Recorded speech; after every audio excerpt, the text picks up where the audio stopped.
नमस्कार, मैं Ravish Kumar. State Bank of India कह रहा है कागज नहीं दिखाएंगे। किसने चंदा दिया उसका कागज नहीं दिखाएंगे। आपको याद होगा 2019 के साल में सरकार के मंत्री कहा करते थे कागज तो दिखाना ही पड़ेगा, लेकिन जब इलेक्टोरल बॉन्ड का कागज दिखाने की बारी आई तो सांसें अटक गई हैं। जिद पर अड़े नजर आते हैं कि कागज दिखाएंगे ही नहीं।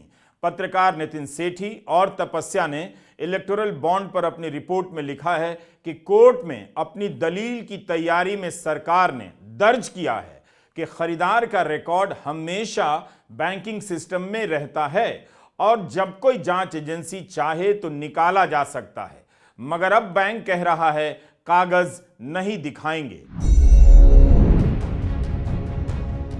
चुनावी चंदों पर नजर रखने वाली संस्था एडीआर ने सुप्रीम कोर्ट में याचिका दायर कर दी है। एडीआर की तरफ से वकील प्रशांत भूषण ने याचिका में कोर्ट से मांग की है कि भारतीय स्टेट बैंक के खिलाफ अवमानना की कार्रवाई होनी चाहिए। स्टेट बैंक ने जानबूझकर सुप्रीम कोर्ट की संवैधानिक पीठ के फैसले का पालन नहीं किया है।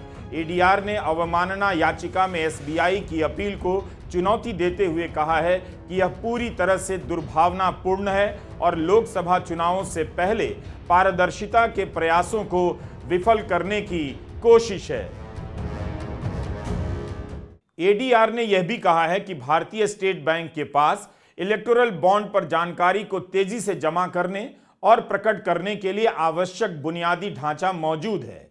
इनकी मदद से आसानी से रिपोर्ट तैयार की जा सकती है, लेकिन बैंक ने न सिर्फ नागरिकों के जानने के अधिकार को कुचला है, बल्कि सुप्रीम कोर्ट की अथॉरिटी यानी उसकी सत्ता को भी चुनौती देने का प्रयास किया है। एडीआर की याचिका के अलावा आज रिपोर्टर्स कलेक्टिव के नितिन सेठी और तपस्या ने अपनी खोजी रिपोर्ट में स्टेट बैंक की तमाम दलीलों की धज्जियां उड़ा दी हैं। दिखा दिया है कि जब सरकार जानकारी मांगती है तब स्टेट बैंक इलेक्टोरल बॉन्ड की सारी जानकारी झट से दे आया था, लेकिन कोर्ट ने कहा तो जानकारी नहीं दी जा रही है। स्टेट बैंक ऑफ इंडिया चारों तरफ से घिर गया है। आप इस वीडियो को आखिर तक धीरज के साथ देखिए। प्रशांत भूषण ने इस मामले में तुरंत सुनवाई की मांग की है। हो सकता है कि अगले सप्ताह की कोई तारीख मिल जाए। आखिर इतने बड़े बैंक की साख किसके लिए दांव पर लगाई जा रही है?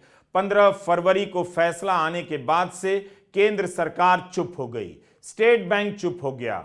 बैंक की बोली फूटी है तो सिर्फ इतनी कि अभी नहीं, 136 दिनों के बाद जानकारी देंगे।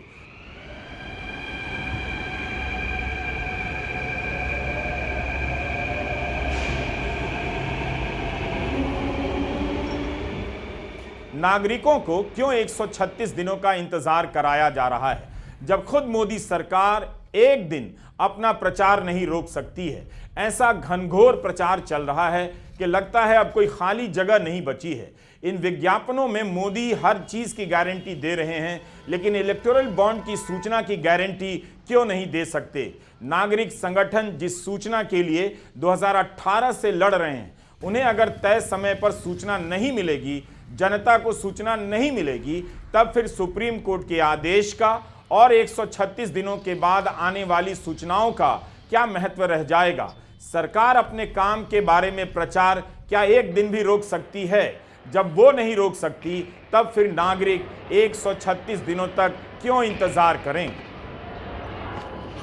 सुप्रीम कोर्ट का एक जजमेंट आया है। क्या आया है कि पहले तो सुप्रीम कोर्ट ने कहा कि भाई जो बॉन्ड, इलेक्शन में हम लोगों को जो चंदा देते हैं वो इलेक्शन बॉन्ड के रूप में, वो जो बॉन्ड दिए हैं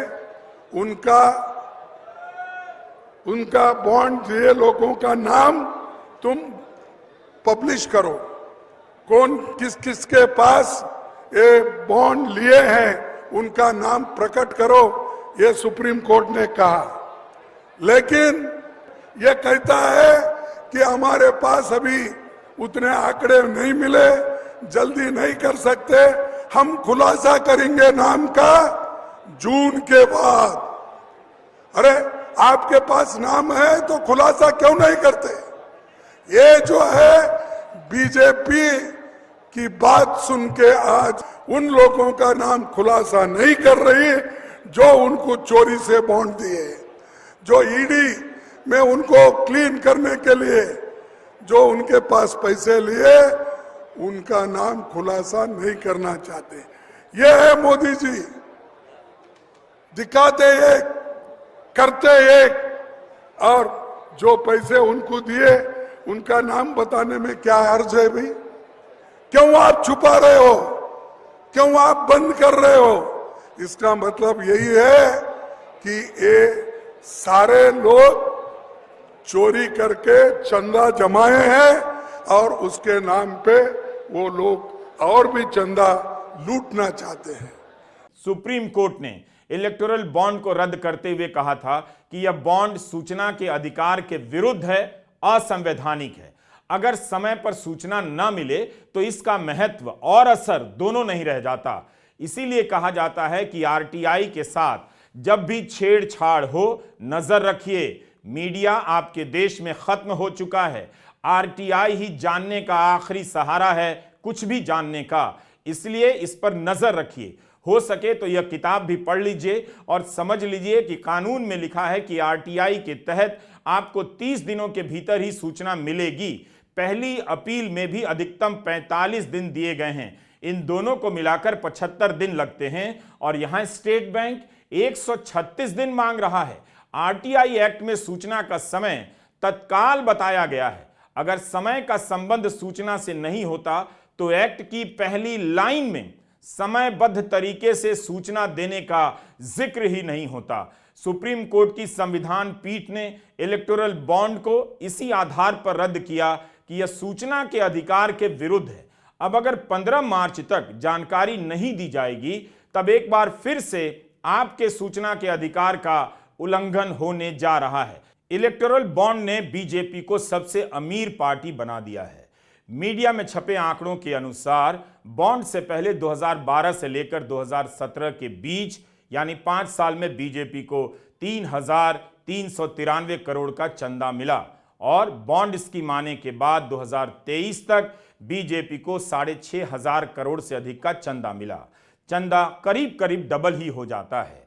यह पैसा किसने दिया, किस कंपनी ने दिया, बदले में उस कंपनी को क्या मिला, यही सब सामने आएगा और आना था, मगर स्टेट बैंक ऑफ इंडिया 136 दिन के बाद बताना चाहता है। आरटीआई एक्ट में तय समय पर सूचना नहीं देने पर दंड का प्रावधान है। हमारा कहना है कि स्टेट बैंक को अवमानना के मामले में सजा के अलावा समय पर सूचना नहीं देने के लिए भी दंडित किया जाना चाहिए। क्या स्टेट बैंक ऑफ इंडिया के लिए नया आरटीआई एक्ट बनेगा? क्या आप जानते हैं कि 2005 के सूचना के अधिकार कानून की पहली पंक्ति में क्या लिखा है?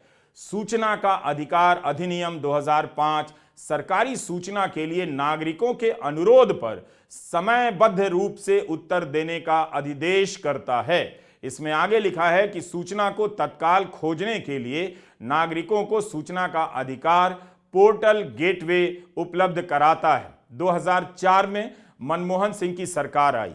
1 साल के भीतर यह कानून बनाकर जनता को अधिकार दे दिया गया कि वह सरकार के भीतर हो रही गड़बड़ियों की तमाम सूचनाएं हासिल कर सकती है।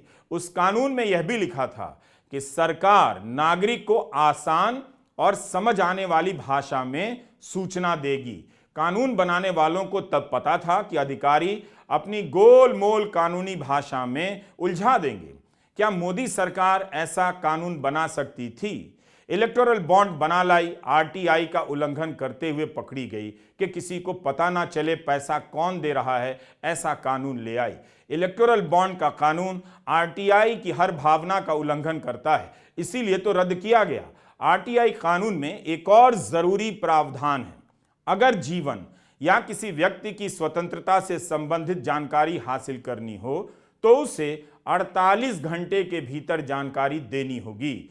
इलेक्टोरल बॉन्ड से जुड़ी सारी जानकारी किसी भी मतदाता की व्यक्तिगत स्वतंत्रता के लिए बहुत जरूरी है। 2024 में मतदान से पहले हर मतदाता को जानना चाहिए कि उसके सामने जो पार्टी खड़ी है, जो नेता खड़ा है, उसके पीछे किसका पैसा लगा है। नेता आम गरीब मतदाता को पेंशन के नाम पर 2,000 रुपए देगा और उस उद्योगपति को कई लाख करोड़ देगा। इसीलिए इलेक्टोरल बॉन्ड की जानकारी अव्वल तो 48 घंटे के भीतर आ जानी चाहिए थी। आखिर चुनाव आयोग भी इस पर क्यों चुप है? इस देश में 2019 का लोकसभा चुनाव 11 अप्रैल से लेकर 23 मई के बीच करा दिया गया। 61 करोड़ से अधिक मतों की गिनती हो गई, परिणाम आ गए। इतने बड़े काम में केवल 42 दिन लगे। 136 दिनों के बाद जानकारी आएगी तो मतदाता अब 2029 के चुनाव में इस आधार पर अपना निर्णय देने का इंतजार करेगा। अंधेरे में कोई भी मतदाता स्वतंत्र नहीं हो सकता है। याचिका में तर्क दिया गया है कि पारदर्शिता की कमी संविधान के अनुच्छेद 19(1)(a) में निहित सहभागी लोकतंत्र के सार के खिलाफ है।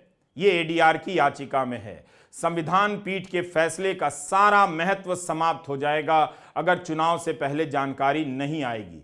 अगर स्टेट बैंक खुद गिनती नहीं कर सकता है तो वोटों की गिनती के एक्सपर्ट यानी चुनाव अधिकारियों को बुला लेना चाहिए ताकि वे सारा मिलान कर खुद ही डेटा अपलोड कर दें। स्टेट बैंक का इस याचिका का उनकी समय सीमा समाप्त होने से 2 दिन पहले दायर करना ये जाहिर करता है कि उनका इरादा यही था कि ये सूचना नहीं दी जाएगी, और ना ही उन्होंने अपनी याचिका में ये बताया कि उन्होंने अब तक इस सूचना को देने के लिए क्या तैयारी या क्या काम किया है। दूसरी बात यह है कि जब ये स्कीम बनाई जा रही थी, विचाराधीन थी, पहला प्रपोज़ल ये था कि इसमें किसी तरह का कोई नंबर नहीं होना चाहिए। तो स्टेट बैंक ऑफ इंडिया ने ये इंसिस्ट किया था कि एक यूनिक नंबर होना चाहिए जिससे हम उसको ट्रेस कर सकें, और एक unique number alpha numeric unique number दिया गया था जो सिर्फ अल्ट्रा वायलेट लाइट के नीचे दिखता है, प्लेन लाइट में नहीं दिखता है। तो जब स्टेट बैंक ने खुद कहा था कि एक ऐसा नंबर चाहिए जिससे हम इसको ट्रेस कर सकें, और उनका आज ये कहना कि उसको वो ट्रेस नहीं कर सकते हैं, ये तो लगता है ठीक नहीं है। तीसरी बात, जो स्कीम का क्लॉज 7 है, 7 नंबर जो पैरा है, उसमें ये लिखा है कि अगर 15 दिन तक इलेक्टोरल बॉन्ड को भुनाया ना जाए तो वो फिर प्राइम मिनिस्टर रिलीफ फंड में जाना चाहिए। इससे ये जाहिर होता है कि state Bank of India in bonds पे नज़र रखता है कि ये कब किसने भुनाया, और अगर नहीं भुनाया तो फिर इसको तुरंत ही प्राइम मिनिस्टर रिलीफ फंड में जाना चाहिए। तो जब स्टेट बैंक इस पे इतनी पैनी नज़र रखता है तो उनका ये कहना कि हमें 3 महीने या 3.5 महीने लगेंगे, ये तो लगता है हास्यास्पद है। तीसरी बात ये है कि जब ये स्टेट बैंक ये बॉन्ड चालू हुए तो एक कॉमोडोर लोकेश बत्रा की आरटीआई एप्लीकेशन के रिस्पांस में ये बताया था स्टेट बैंक ने कि उन्होंने 1.5 करोड़ रुपए का इंफॉर्मेशन टेक्नोलॉजी का इंफ्रास्ट्रक्चर बनाया है इन बॉन्ड से निपटने के लिए। तो अगर 1.5 करोड़ का उन्होंने आईटी इंफ्रास्ट्रक्चर बनाया और उसके बाद भी ये उसको कागज़ में सील्ड कवर में बंद करके रखते आए, तो ये दोनों बातें एक दूसरे के विरुद्ध है और ये ठीक नहीं है। 29 ब्रांचों से इलेक्टोरल बॉन्ड नहीं बिके हैं। इलेक्टोरल बॉन्ड सिर्फ 19 ब्रांचों से बिके हैं और 14 ब्रांचों में उनको बुनवाया गया है। तो ज़्यादा से ज़्यादा समझ लीजिए 19 और 14 में कुछ तो ओवरलैप होगा, और ओवरलैप नहीं भी हो तो 29 ब्रांचों की सूचना नहीं चाहिए, 19 और 14 की चाहिए। और एक बात यह है कि कानून ये इलेक्टोरल बॉन्ड योजना में ये भी था कि अगर कोई कोर्ट इसके बारे में सूचना मांगे या कोई लॉ एंड ऑर्डर जैसी इंस्टीट्यूशन मांगे तो ये सूचना उनको देनी होगी। तो क्या इसको ये माना जाए कि अगर कोई सीबीआई या पुलिस या इन्फोर्समेंट डायरेक्टरेट स्टेट बैंक से कुछ इसके बारे में पूछे तो वो कहेंगे कि हम ये आपको 4 महीने बाद देंगे? बैंक को 21 दिन भी कम पड़ गए, 136 दिन चाहिए। क्यों मिलना चाहिए 136 दिन? 504 घंटों की जगह 3264 घंटे क्यों दिए जाएं? किसे बचाना है, क्या छिपाना है? स्टेट बैंक ऑफ इंडिया को केवल 22,217 बॉन्ड की जानकारी देनी है। केवल 44,434 डेटा सेट होंगे, इन्हीं का आपस में मिलान करना है। तो इसके लिए 136 दिन क्यों चाहिए? एक दिन में 326 सेट डेटा होगा, क्या स्टेट बैंक एक दिन में केवल 326 सेट डेटा का ही मिलान करेगा? इतना ही डेटा संभाल पाता है यह बैंक, जबकि सारी जानकारी मुंबई ब्रांच में है। मतलब किसी को समझ नहीं आ रहा है कि आखिर कितना बड़ा घोटाला है, क्या क्या सामने आने वाला है जो जनता को बताने से रोका जा रहा है।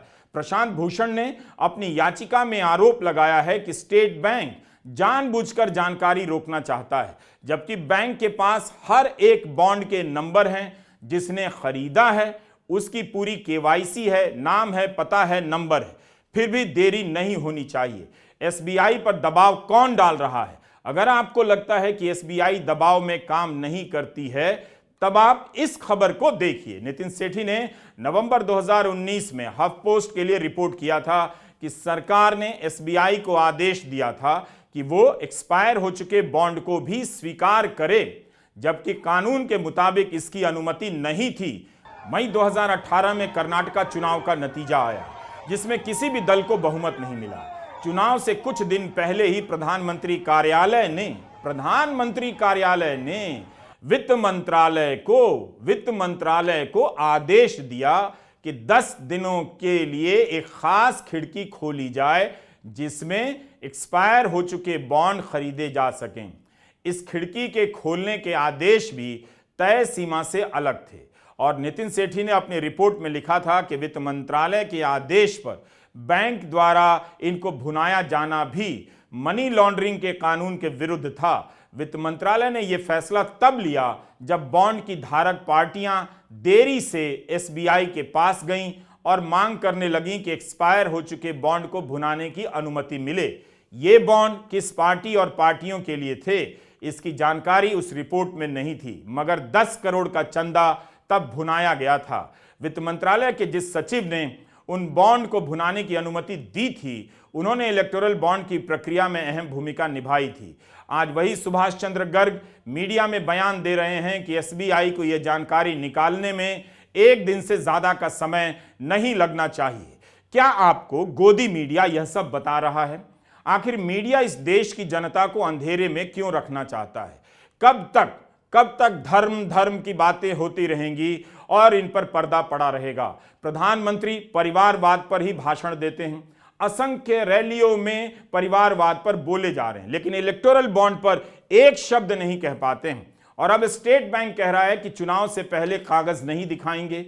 ये कौन लोग हैं जो एक पार्टी को 6,500 करोड़ का चंदा देते हैं? जनता क्यों नहीं जानना चाहेगी? पत्रकार नितिन सेठी कितने साल से इस रिपोर्ट को फॉलो कर रहे हैं। उनकी टीम के बाकी सदस्य तपस्या, श्री गिरीश जलिहल जैसे पत्रकारों की वजह से भारत के इतिहास का सबसे बड़ा घोटाला पकड़ा गया। नितिन की टीम ने महीनों लगा दिए हजारों पन्नों के दस्तावेज पढ़ने में। गोदी चैनलों के आलीशान मुख्यालय हैं, मगर शानदार पत्रकारिता करने वालों के पास, रिपोर्टर्स कलेक्टिव के पास अपना कोई दफ्तर नहीं। सोचिए, घोटाला करने के लिए कानून बनाया गया ताकि किसी को पता ना चले कि घोटाले में कौन कौन शामिल है। इस कानून को सुप्रीम कोर्ट ने असंवैधानिक मानते हुए रद्द कर दिया। अब आपको समझ में आ जाना चाहिए कि क्यों पत्रकारों को धरा जा रहा है, जेल में डाला जा रहा है। नितिन सेठी की तरह उत्तराखंड में आशुतोष नेगी को गिरफ्तार कर लिया गया। पत्रकार नेगी वहां पर अंकिता भंडारी की हत्या से जुड़े मामलों की रिपोर्टिंग कर रहे थे। उन पर कई तरह की धाराएं लगा दी गई हैं। हर समय जेल भेज दिए जाने के माहौल में आज रिपोर्टर्स कलेक्टिव की टीम ऐसी शानदार पत्रकारिता कर रही है, और दूसरे पत्रकार भी, जिनकी संख्या गिनती के 10 भी नहीं। अंकिता भंडारी की बात करने पर आशुतोष नेगी को कितनी कड़ी सजा दी गई है, आप अंदाजा लगा सकते हैं। सुप्रीम कोर्ट का फैसला आया और स्टेट बैंक की अपील, दोनों को लेकर गोदी मीडिया में व्यापक खामोशी पसर गई। 16,000 करोड़ का घोटाला और सरकार, चंद उद्योगपतियों के नेक्सस की कहानी जिस रिपोर्ट से खुलनी है, उसे लेकर कोई दिलचस्पी नहीं। इस चुप्पी का एक ही मकसद हो सकता है, भारत की आम जनता तक, मिडिल क्लास तक इस खबर को पहुंचने ना दिया जाए। नितिन सेठी और तपस्या ने अपनी रिपोर्ट में दिखाया है कि जब भी सरकार ने चुनावी चंदे की जानकारी स्टेट बैंक से मांगी है, तुरंत ही आदेश का पालन किया गया है, जबकि इस कानून के तहत जानकारी साझा नहीं की जा सकती है। सवाल उठता है कि सरकार को यह जानकारी क्यों चाहिए थी, फिर विपक्ष को जानकारी क्यों नहीं दी जा सकती है। रिटायर्ड कॉमोडोर लोकेश बत्रा ने तमाम दस्तावेज साझा कर दिखा दिए हैं कि एसबीआई ने सरकार को चुनावी बॉन्ड की जानकारी देने में कभी देर नहीं की। कभी कभी तो 48 घंटे के भीतर ही सारी जानकारी दे दी गई जो सरकार को चाहिए थी। इन कागजों से पता चलता है कि वित्त मंत्रालय के कहने पर बॉन्ड भुनाने की डेडलाइन के 48 घंटे के भीतर ही एसबीआई चुनावी बॉन्ड का सारा डेटा इकट्ठा कर सकता है। 2020 तक बॉन्ड भुनाने की हर मियाद पूरी होने पर स्टेट बैंक ऑफ इंडिया ने नियम से वित्त मंत्रालय को यह जानकारी भेजी है। State Bank of India her electoral bond का पूरा ऑडिट ट्रेल रखता है। ऑडिट ट्रेल मतलब किसने किस समय पे किस एसबीआई की ब्रांच से कितने का इलेक्टोरल बॉन्ड खरीदा और आखिरकार किस पॉलिटिकल पार्टी ने वो अपने अकाउंट में जमा करके वहां से नकद निकाला। ये ऑडिट ट्रेल बनाने का एक ही जरिया है स्टेट बैंक ऑफ इंडिया के पास। हर इलेक्टोरल बॉन्ड पे एक सीक्रेट नंबर होता है। ये नंबर द्वारा ही स्टेट बैंक पता कर सकता है कि कहाँ से वो इलेक्टोरल बॉन्ड चला था और आखिरकार कहाँ जाके किस पॉलिटिकल पार्टी के अकाउंट में जमा हो गया। ये secret number state Bank of India ने सरकार को 2018 में ही बोला था कि बहुत जरूरी है। इसके बिना इलेक्टोरल बॉन्ड्स का ऑडिट ट्रेल नहीं होगा और ऑडिट ट्रेल के बिना इलेक्टोरल बॉन्ड बैंकिंग सिस्टम में चल ही नहीं सकते। इस सब के दस्तावेज रिपोर्टर्स कलेक्टिव की खबर में आपको मिल जाएंगे। स्टेट बैंक ऑफ इंडिया ने बहुत विस्तारपूर्वक सरकार को बताया कि ये सब रास्ते बहुत जरूरी हैं जिससे हिसाब रहे कि कौन खरीद रहा है आखिरकार, क्योंकि जरूरत पड़ने पे आप पुलिस या बाकी महकमों को वो खबर दे सकते हैं कि कौन खरीद रहा था और कौन बेच रहा था। खरीदने वालों का केवाईसी मतलब कि वो कौन है, पुख्ता सबूत उसके, उनका आईडी वगैरह भी लिया जाता है। वो आईडी ये सीरियल नंबर से लिंक जोड़ के आगे तक देखा जाता है कि किस बैंक अकाउंट में फाइनली इलेक्टोरल बॉन्ड्स गया। सरकार ने अपने दस्तावेजों में अंदर बताया कि स्टेट बैंक में इतनी काबिलियत है कि जिस पॉइंट पे कोई पॉलिटिकल पार्टी वो इलेक्टोरल बॉन्ड इनकैश करना चाहे उसी वक्त स्टेट बैंक बता सकता है कि शुरू में ये खरीदा किसने था और इस पॉलिटिकल पार्टी को किससे हाथ लगा है वो इलेक्टोरल बॉन्ड। आप देख सकते हैं ये पत्र एसबीआई ने वित्त मंत्रालय को भेजा था। इसमें एसबीआई का लेटर हेड दिख रहा है।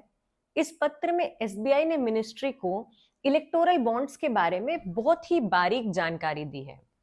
बताया है कि देश भर में एसबीआई के किस किस ब्रांच में कितने इलेक्टोरल बॉन्ड्स बिके, इनकी कीमत क्या थी, कितने फिजिकल यानी कागजी थे और कितने डिजिटल थे।